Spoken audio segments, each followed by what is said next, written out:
Hello all, welcome to RTV. నేను మీ Kaushalya. Recent టైంలో చూసుకుంటే బ్రెస్ట్ క్యాన్సర్స్ అనేవి చాలా పెరిగిపోతూ ఉన్నాయి. అయితే అసలు బ్రెస్ట్ క్యాన్సర్ అంటే ఏంటి, ఎందుకు వస్తాయి, అసలు వీటికి మెయిన్ కాజ్ ఏంటి, వీటి సిమ్టమ్స్ ఏంటి, వీటిని ఎలా డయాగ్నోస్ చేస్తారు, దీనికి ట్రీట్మెంట్ ఏంటి, ఇవన్నీ మనం తెలుసుకోవడానికి రామకృష్ణ గారి దగ్గరికి వచ్చాం. ఇప్పుడు మనం స్టార్ హాస్పిటల్స్ నానక్రమ్గూడలో ఉన్నాం. ప్రస్తుతం మనతో పాటు ఉన్నారు కన్సల్టెంట్ సర్జికల్ ఆంకాలజిస్ట్ రామకృష్ణ గారు. ఆయనతో మాట్లాడతాం. నమస్తే సార్. హలో అండి, నమస్తే. ఎలా ఉన్నారు సార్? యా, ఐమ్ ఫైన్ అండి, థ్యాంక్ యూ. సార్, రీసెంట్ టైమ్స్లో చూసుకుంటే క్యాన్సర్స్ అనేవి ఇంకా పెరిగిపోయాయి. డే టు డే చూసుకుంటే ఎలా ట్రీట్మెంట్ అంటే మార్పు అనేది ఎలా జరుగుతుందో, ఇంప్రూవ్మెంట్ ఎలా ఉందో టెక్నికల్ పరంగా, సో అలానే క్యాన్సర్స్ రేట్ కూడా పెరిగిపోతుంది. బ్రెస్ట్ క్యాన్సర్స్ అనేది చూస్తున్నాం. అసలు బేసిక్గా బ్రెస్ట్ క్యాన్సర్ అంటే ఏంటి? మీరు అన్నట్టుగా కరెక్ట్గా చెప్పారండి. సో బ్రెస్ట్ క్యాన్సర్ అనేది ప్రస్తుతం ఆడవాళ్ళలో మోస్ట్ కామన్గా క్యాన్సర్ అనేది బ్రెస్ట్ క్యాన్సర్కే వస్తుంది. సో కానీ ఒక అపోహ ఏంటంటే బ్రెస్ట్ క్యాన్సర్ రాగానే అమ్మో ఇంకా అయిపోయింది అనే అపోహ ఉంది చాలా మందికి. బేసిక్గా క్యాన్సర్ అనే టర్మ్ కానీ మా వరకు మేము ట్రీట్మెంట్ చేసిన గత 10 ఏళ్లలో నేను ఎక్స్పీరియన్స్డ్ అండి. సో ఇప్పటికీ ఒక 1000 మంది దాకా ట్రీట్మెంట్ చేశాను. సో అందులో 20 ఏళ్ళు బతికిన వాళ్ళు ఉన్నారు, బియాండ్ 20 ఇయర్స్ బతికిన వాళ్ళు కూడా ఉన్నారు రొమ్ము క్యాన్సర్ అంటే. సో ప్రస్తుతం ఇన్సిడెన్స్ కనుక తీసుకుంటే ప్రతి 8 మందిలో ఒకరికి వచ్చే అవకాశం బ్రెస్ట్ క్యాన్సర్ అనేది ఉంటుందండి. సో ముఖ్యమైన కారకాలు ఏంటివి బ్రెస్ట్ క్యాన్సర్ అనేది తెలుసుకోవాలి. సో మనకి మెయిన్ రీజన్స్ అనేవి వచ్చేసి ఆడవాళ్ళకి పీరియడ్స్ అయిపోయిన ఏజ్ గ్రూప్ ఉంటుంది కదా, అంటే పోస్ట్ మెనోపాజల్ గ్రూప్ అంటాం. అంటే పీరియడ్స్ అయిపోయిన మెన్స్ట్రువల్ సైకిల్స్ అయిపోగానే, అంటే 45 to 50 ఆ ఏజ్ దాటగానే వాళ్ళు ఎవరైతే వెయిట్ గెయిన్ అవుతారో వాళ్ళకి ఒక ముఖ్యమైన రిస్క్ ఫ్యాక్టర్ అనేది చెప్తాం. సో దాంతోపాటుగా లేట్ మ్యారేజెస్, అంటే బియాండ్ 35 ఇయర్స్ మ్యారేజ్ అవ్వడము, అండ్ పిల్లలు కూడా లేట్గా కనడము, 35 ఇయర్స్ తర్వాత ఫస్ట్ లైవ్ బర్త్ కనుక పుడితే, అంటే లెస్ దాన్ 35 ఇయర్స్ లోపల పాప కానీ బాబు కానీ పుట్టగలిగితే అది ఒక మనకి రిస్క్ ఫ్యాక్టర్ అనేది చెప్పుకుంటాం. అండ్ అదేవిధంగా నల్లిపారిటీ, పిల్లలు లేని వాళ్ళకి కూడా ఒక రిస్క్ అనేది చెప్తాం. సో మ్యారేజ్ అయినాక కానీ పిల్లలు లేని వాళ్ళకి, సో వాళ్ళకి కూడా కొంత రిస్క్ అనేది ఉంటుంది. వీటితో పాటుగా కొంతమందికి స్మోకింగ్, ఫీమేల్స్ ఎస్పెషల్లీ వాళ్ళకి కూడా ఒక రిస్క్ అనేది ఉంటుంది. అండ్ ఇంకొకటి తెలుసుకోవాల్సిన విషయం, మా అమ్మకి ఫ్యామిలీలో బ్రెస్ట్ క్యాన్సర్ ఉంది, మరి నాకు కూడా వస్తుందా అన్నది కొంతమంది అడుగుతారు. So family history of breast cancer అనేది మాకు చాలా ఇంపార్టెంట్. అది అలాగని చెప్పి అందరికీ వస్తుందా అంటే అట్లా కూడా కాదు. సో 100లో ఒక బ్రెస్ట్ క్యాన్సర్స్ తీసుకుంటే ఒక 5 మందికి మాత్రమే ఫ్యామిలీలో రన్ అయ్యే ఛాన్సెస్ ఉంటాయి. సో అందరికీ ఇప్పుడు మా మదర్కి ఉందగానే నాకు వస్తుందా అనే దానికి రీజన్ ఏంటంటే, కొంతమందికి ఎక్కువ మంది ఫ్యామిలీలో ఉంటారు. ఫర్ ఎగ్జాంపుల్ మా నాన్న వాళ్ళ చెల్లెలకి కానీ ఉందండి, మా అమ్మకు కూడా ఉంది, ప్లస్ మా సిస్టర్స్కి కూడా ఉంది అనగానే ఒక రకమైన హెరిడిటరీ ప్యాటర్న్ అనేది గమనిస్తాం. సో అప్పుడు మనం ఒక టెస్ట్ల ద్వారా BRCA టెస్టింగ్ అంటాం. అది కనుక బ్లడ్లో కనుక పాజిటివ్ ఉందంటే వాళ్ళకి వచ్చే ఛాన్సెస్ ఎక్కువగా ఉంటాయి. నార్మల్గా సిమ్టమ్స్ ఎలా ఉంటాయి బ్రెస్ట్ క్యాన్సర్? సిమ్టమ్స్ అనేది అంత అంటే తెలుసుకోలేని సిమ్టమ్స్ అయితే కాదు. I think for every 35-year-old female who is mature enough to tell the symptoms అనమాట. సో వాళ్ళకి ముఖ్యంగా చూసుకుంటే రొమ్ము లోపల ఒక కంతి మాదిరి, గడ్డ మాదిరి తగులుతుంటుంది. సో ఎస్పెషలీ ఏజ్ రీత్యా, అంటే పోస్ట్ మెనోపాజల్ వాళ్ళకి రొమ్ములో గడ్డలు లాంటివి ఉన్నాయంటే కంపల్సరీ డాక్టర్ గారికి చూపించుకోవాలి. సో ముఖ్యమైన సిమ్టమ్ రొమ్ములో గడ్డలు ఫామ్ అవ్వడం. కొన్నిసార్లు గడ్డలు లేకుండా కూడా క్యాన్సర్ వస్తుంది. అది ఎట్లా అంటే, గడ్డ లోపల ఎక్కడో దాక్కుండొచ్చు, కానీ నిప్పుల్ అంటారు కదా, దాన్ని లోపలికి రిట్రాక్షన్ అంటాం, లోపలికి వెళ్ళిపోతుంటుంది. సో అదొక సిమ్టమ్ చెప్తాం. నిప్పుల నుంచి బ్లడ్ కలర్గా డిశ్చార్జ్ వస్తుంది. సాధారణంగా నీరులాగా సహజంగా చెప్తాము, నీరు రావడము, కొన్నిసార్లు ప్రెగ్నెన్సీలో మిల్క్ రావడం అనేది సహజం, కానీ బ్లడ్ రావడం అనేది మాత్రం abnormal. So blood colour nipple discharge ఏమన్నా ఉందంటే మాత్రం అది కంపల్సరీ క్యాన్సర్ కారకం ఉండొచ్చు, చెక్ చేయించుకోవాల్సి వస్తుంది.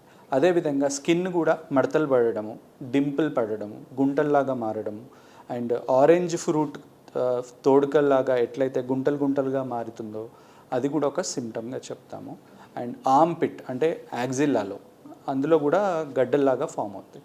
ఇవి ముఖ్యమైన సిమ్టమ్స్ ఆఫ్ బ్రెస్ట్ క్యాన్సర్. ఒకటి రొమ్ములో గడ్డ, అండ్ ఇంకొకటి సార్ నాకు గడ్డ ఉంది కానీ నొప్పి లేదు, వర్రీ కావాల్సింది లేదు కదా అని అడుగుతారు. కానీ బ్రెస్ట్ క్యాన్సర్ అనేది కానీ, for that matter any cancer, beginning స్టేజ్లో ఉన్నప్పుడు నొప్పి ఉండదు. కొంత స్టేజ్ దాటాక నొప్పి అనేది స్టార్ట్ అవుతుంది. So all cancers initially painless ఉంటాయి, పెయిన్ అనేది ఉండదు. తర్వాత పెరిగే కొద్దీ పక్కన ఉన్న నర్వ్స్కి అతుక్కుపోవడం వల్ల పెయిన్ అనేది వస్తుంది. ఓకే. సో వీటికి ఏదైనా స్క్రీనింగ్ టెస్ట్ ఉంటుందంటారా? స్క్రీనింగ్ టెస్ట్ అండి, ఫస్ట్ ఆఫ్ ఆల్ క్యాన్సర్స్కి మనకి భారతదేశంలో ఎక్కువ స్క్రీనింగ్ అనేది లేదు. బట్ వెస్టర్న్ సైడ్ చూసుకుంటే కనుక స్క్రీనింగ్ అనేది very much indicated for every female who has cross 35 years. Okay. So 35 years తర్వాత ఫీమేల్స్కి ప్రతి సంవత్సరం ఒక mammogram plus ultrasound of the breast చేసుకుంటే కనుక మనం ఫ్యూచర్లో బ్రెస్ట్ క్యాన్సర్ వచ్చే ఛాన్సెస్ ఉన్నాయా అనేది డిటెక్ట్ చేసుకోవచ్చు, తొందరగా డిటెక్ట్ అవుతుంది. And at the same time treatment చేసుకుంటే దాన్ని ప్రివెంట్ చేసిన వాళ్ళం కూడా అవుతాం. సో అలాంటిది మన దగ్గర లేదా? ఉంది. మ్యామోగ్రామ్ అనేది ఇప్పుడు ప్రతి హాస్పిటల్లో ప్రొవైడ్ చేస్తున్నాము. బట్ అవేర్నెస్ అనేది లేదు. అంటే ఇప్పుడు మనకి ఊళ్ళల్లో చూసుకుంటే కనుక ఫెసిలిటీకి యాక్సెసిబిలిటీ అనేది లేదు. బట్ సిటీలో కానీ అర్బన్ పాపులేషన్లో ఈ మధ్య ప్రతి డయాగ్నోస్టిక్ సెంటర్లో కూడా మ్యామోగ్రామ్ అనేది అవైలబుల్ ఉంటుంది. సో 35 years నిండిన వాళ్ళు ప్రతి సంవత్సరం ఒకసారి మ్యామోగ్రామ్ అంటే మళ్ళీ ఏదో టెస్ట్ అని పెద్దగా అవుతుందని సిటీ స్కాన్ ఎంఆర్ఐ అని కాదు, ఒక చిన్న ఎక్స్రే ఆఫ్ ద బ్రెస్ట్ అంటాం. నార్మల్గా ఛాతీ ఎక్స్రే తీసుకుంటాం కదా, అలాంటిదే రొమ్ము ఎక్స్రే లాగా తీస్తాం. అది ఏం నొప్పి ఉండదు, అది ఒక వితిన్ హాఫ్ అన్ అవర్లోనే రిపోర్ట్ వస్తుంది. అంతేం ఎక్స్పెన్సివ్ ఉండదండి. So it is hardly. So breast cancers అనేవి ఈ స్టేజింగ్ ఎలా ఉంటుంది బ్రెస్ట్ క్యాన్సర్లో? ప్రతి క్యాన్సర్ లాగానే రొమ్ము క్యాన్సర్, బ్రెస్ట్ క్యాన్సర్ కూడా 4 స్టేజెస్ ఉంటాయి. 1, 2, 3, 4 అంటాము. ఫస్ట్ అనేది తొలి దశ, సెకండ్ కొద్దిగా నెక్స్ట్ స్టేజ్, థర్డ్ అనేది కొద్దిగా దూరం స్ప్రెడ్ అయినట్టుగా చెప్తాము, ఫోర్త్ అంటే ఇంకా last stage brain, bones, lungs, బోన్స్కి స్ప్రెడ్ అయినప్పుడు అది ఫోర్త్ స్టేజ్ అని చెప్తాం. ఫస్ట్ అండ్ సెకండ్ అనేది మా భాషలో early stage of breast cancer. Early stages అండి. సిమ్టమ్స్ మనం ఎలాంటి స్టేజెస్లో అబ్జర్వ్ చేయగలుగుతాం బ్రెస్ట్ క్యాన్సర్? జనరల్గా ఫస్ట్ స్టేజ్ నుంచే చెప్పొచ్చు సిమ్టమ్స్. ఎందుకంటే రొమ్ము లోపల గడ్డ అనేది తగలగానే అది ఇంకా పక్కకి ఇంకా స్ప్రెడ్ అయ్యి ఉండకపోవచ్చు. సో దాన్ని ఫస్ట్ స్టేజ్ అంటాం. కొన్నిసార్లు పక్కన చంకలో బిళ్ళలు పెట్టేసినట్టుగా లంప్స్ తగులుతాయి, అది సెకండ్ స్టేజ్ అని చెప్తాం. కొన్నిసార్లు మరీ స్కిన్ పైకి వచ్చినట్టుగా అవుతుంది, గడ్డ కదలకుండా ఉన్నట్టు ఉంటుంది, అది మూడో స్టేజ్ అంటాం. మరీ లేట్ అయితే అప్పుడు ఇంకా దూరం స్ప్రెడ్ అయినప్పుడు మనకి నడుము నొప్పి రావడము, లంగ్స్ లోపల దగ్గు రావడము, ఫిట్స్ రావడం కూడా చూస్తూ ఉంటాం, బ్రెయిన్లోకి స్ప్రెడ్ అవుతాయి. ఇవన్నీ నెక్స్ట్ అడ్వాన్స్డ్ సిమ్టమ్స్ అన్నమాట. సో నార్మల్గా మీరే చెప్పారు బ్రెస్ట్ క్యాన్సర్స్ అనేవి చాలా కామన్, ఇది కామన్ చాలా అంటే మీరే అన్నారు 8 పీపుల్లో. ఇన్ఫ్యాక్ట్ నేను ప్రాక్టీస్ చేసినప్పుడు స్టార్టింగ్లో కనుక చూస్తే ఎక్కువ ముసలి వాళ్ళు వచ్చేవాళ్ళు, ఏజ్డ్ వాళ్ళు వచ్చేవాళ్ళు. ఈ మధ్య ఏమైందంటే 40 years 30 years వాళ్ళు కూడా చూస్తున్నారు బ్రెస్ట్ క్యాన్సర్ అనేది. వాళ్ళల్లో ఏం ప్రాబ్లం ఉంది అంటే they are mainly late marriages అవ్వడము, పిల్లలకు పాలు ఇవ్వకపోవడం, పిల్లలు లేట్గా పుట్టడం అనేది ఒక రీజన్ అని చెప్పుకోవచ్చు. అంటే గైనికల్ ఇష్యూస్ కూడా ఈ బ్రెస్ట్ క్యాన్సర్స్కి రీజన్ అని చెప్పొచ్చా? చెప్పొచ్చు. అంటే కొన్నిసార్లు ఏమవుతుందంటే హార్మోనల్ ఇంబ్యాలెన్స్ అంటాం. ఇప్పుడు అండాశయాలు అంటారు కదా, సో అండాశయాల నుంచి వచ్చే విడుదలపడే హార్మోన్స్ అనేవి కూడా బ్రెస్ట్ మీద కూడా యాక్ట్ అవుతాయి. సో ఎవరైతే హార్మోన్స్ ఎక్కువగా వాడతారో, ఫర్ ఎగ్జాంపుల్ మా లిటరేచర్లో ఏముంటుందంటే పీరియడ్ స్టార్ట్ అయ్యే ఏజ్ గ్రూప్ ఉంటుంది కదా, సో ఏజ్ గ్రూప్ మామూలుగా మనం 11 సంవత్సరాలు 12 సంవత్సరాల నుంచి స్టార్ట్ చేస్తారు పిల్లలకి స్టార్ట్ అవ్వడం, అయిపోవడం 50 సంవత్సరాల వరకు ఉంటుంది. అది కనుక తొందరగా స్టార్ట్ అయ్యి అంటే 9 సంవత్సరాలకే స్టార్ట్ అయ్యి 55 60 సంవత్సరాల వరకు పీరియడ్స్ అవుతున్నాయంటే హార్మోనల్ ఇంపాక్ట్ అనేది ఎక్కువగా ఉంటుంది. సో దానివల్ల రొమ్ములో గడ్డలు అనేది క్యాన్సర్ అనేది స్టార్ట్ అవ్వచ్చు. అంటే ఇండ్యూస్డ్ హార్మోన్స్ వల్ల కూడా ఇలాంటివి ఉంటాయి. అంటే ఇప్పుడు ఫర్ ఎగ్జాంపుల్ ఇన్ఫర్టిలిటీ, సో కొన్నిసార్లు పీరియడ్స్ కరెక్ట్గా లేవండి మాకు అనేది, సో రొటీన్గా వాడే దానివల్ల ఎక్కువగా ఉండదు. కానీ లాంగ్ స్టాండింగ్ అంటాం. అంటే ఫర్ ఎగ్జాంపుల్ పిల్లలు కావాలనుకున్న వాళ్ళు కొంతమందికి ఈస్ట్రోజన్స్ అని హార్మోనల్ సప్లిమెంట్స్ ఇస్తాం, వాటి వల్ల ఒక మైన్యూట్ రిస్క్ అనేది ఉంటుంది జనరల్గా. అబార్షన్స్ అనేది ఏముండదు.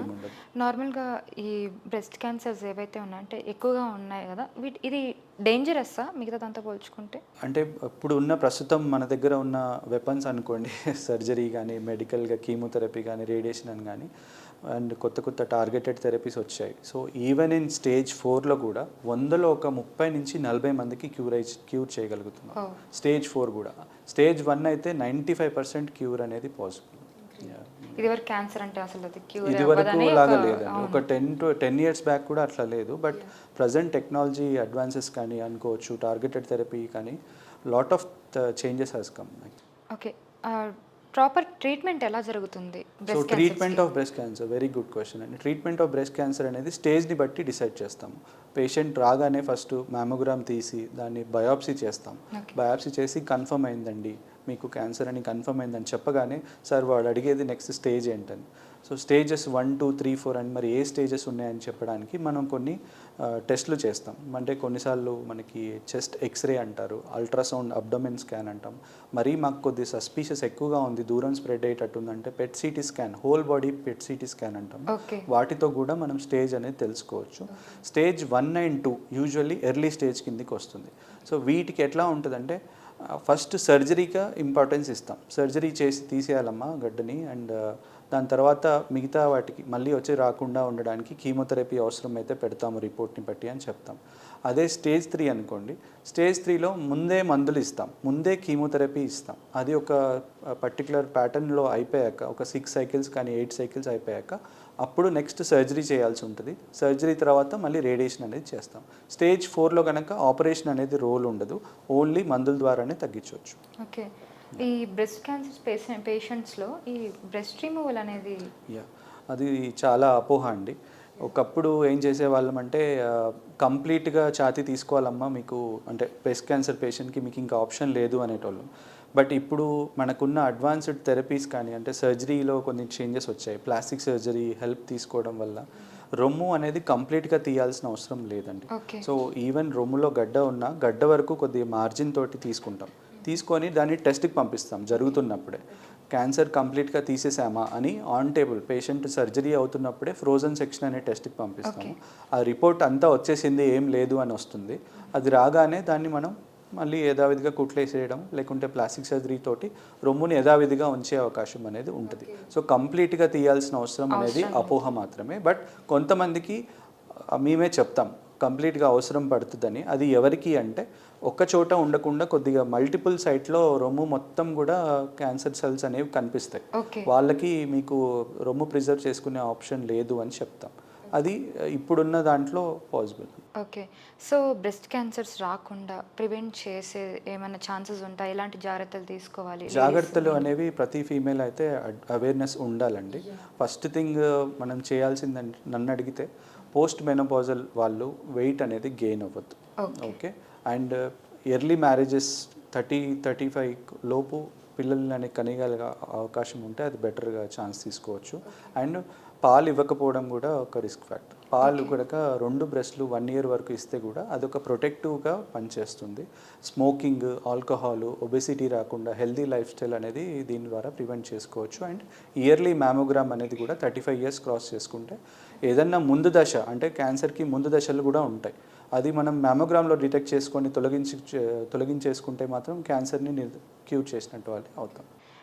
మీరు చెప్పినట్టుగా 35 years పైననే కాబట్టి క్యాన్సర్ డిటెక్ట్ అయ్యేది. దానికి ముందైతే అలా ఎప్పుడు మీరు చూసిన కేసెస్ లేదు, ఉన్నాయి. 20 years వాళ్ళకి కూడా ఉన్నాయి. 20 years వాళ్ళకి కూడా ట్రీట్మెంట్ చేసాము. వాళ్ళకి ఎక్కువ జెనెటికల్గా ప్రాబ్లమ్స్ ఉంటాయి. జెనెటిక్ అంటే ఫ్యామిలీలో మదర్స్కి, సిస్టర్స్కి ఉన్న వాళ్ళకి తొందరగా కూడా డిటెక్ట్ చేస్తాం. సో అలా అని చెప్పి వాళ్ళకి రాదని కాదు, కానీ ఒక టెస్ట్ అది చెప్పాము కదా, BRCA టెస్టింగ్ అంటాం. సో యంగ్ ఏజ్, ఇప్పుడు ప్రస్తుతం అయితే 40 సంవత్సరాల లోపు బ్రెస్ట్ క్యాన్సర్ ఎవరికైనా ఉంటే వాళ్ళకి బ్రాకా టెస్టింగ్ అనేది అడ్వైస్ చేస్తాం. ఎందుకు అంటే వాళ్ళకి కనుక బ్లడ్ టెస్ట్లో పాజిటివ్ ఉంటే వాళ్ళకు పుట్టిన పిల్లలకి కూడా అది సోకే అవకాశం ఉంటుంది, ఆ మ్యుటేషన్ వచ్చే ఛాన్సెస్ ఉంటాయి.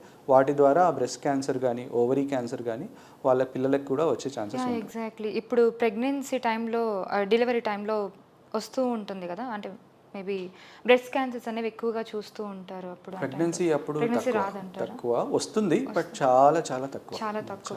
వాటి వల్ల పిల్లలకు కూడా ఎఫెక్ట్ అవుతుందండి. అది వేరు, దట్ ఈస్ డిఫరెంట్. సో అలా వచ్చిన బ్రెస్ట్ క్యాన్సర్ పిల్లలకు వచ్చే ఛాన్సెస్ కాదు, ఇది జెనెటిక్ మ్యుటేషన్ ద్వారా వచ్చే ఛాన్సెస్ అనమాట. అది అంటే బై బ్లడ్ లోపల ప్రాబ్లమ్స్ రావడం వల్ల. ఓకే డాక్టర్ గారు, thank you so much. And చాలా ఇన్ఫర్మేషన్ ఇచ్చారు. Thanks a lot. And thank you so much. ఇంకొక ఇంటర్వ్యూతో మేము ముందుంటాను. Thank you.